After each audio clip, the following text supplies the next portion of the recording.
Bharatiya Janata party fair election हेले केबे हेले भी जितिबो बेली तार निजर मध्य विश्वास नाही। आ एटा आरंभ मात्र आज निर्वाचन रे आहुरी 20 दिन अच्छी 20 दिन पूर्व ये जो हाराकिरी आरंभ करिछि एटा सूचौछि जे निर्वाचन रे हारिबे बेली ए सरकार भारतीय जनता पार्टी माने पार्टी हिसाब रे से माने वर्तमान गोटे गोटे संशय तांको मन भितरे पसिलेनी जे आमे हारी जिबु की जो आपण माने समस्ते जानिचंती जे नुआपड़ा रे by election हबाकू जाउछि। By election आरंभरू Bharatiya Janata party प्रार्थी जेहेतु नथिले आग आरंभ कले प्रार्थी चोरी।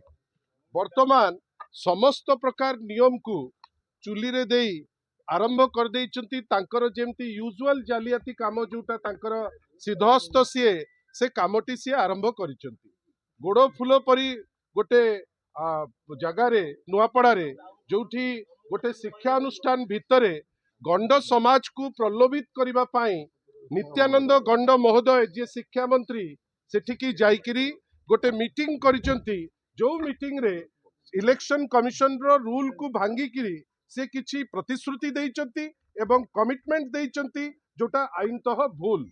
आमे आश्चर्य जे जड़े सरकार रो मंत्री हिसाब रे से जाउचंती सेठी गंड समाज सांगरे चर्चा करिबा पाई आमर सेतरे कोनोसी दुख नाही, किंतु गोटे शिक्षानुष्ठान भितरे जाई प्रार्थी को सांगरे नहीं जय ढोलकिया आपण तो देखुथिबे जय ढोलकिया को सांगरे रखिकिरी गंड समाज रो सभापति सह आपण को से अधिकार किए देला जे आपण सरकार को तरफ रु सेठी किछि कमिटमेंट देबे प्रतिश्रुति देबे एवं प्रतिश्रुति पूरण होबो बोली मध्य बड़ बड़ कथा कहिबे। आपण को खाली सूचई दबा पाई चाहूचु Bharatiya Janata party fair election हेले केबे हेले भी जितिबो बेली तार निजर मध्य विश्वास नाही।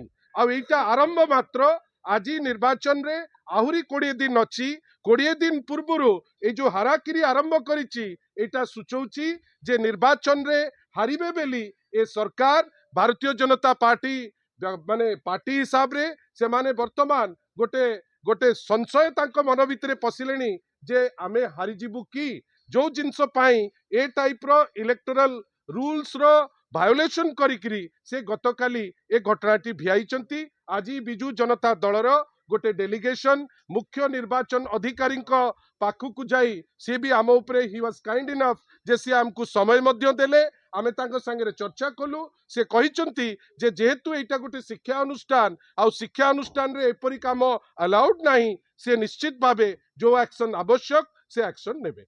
धन्यवाद।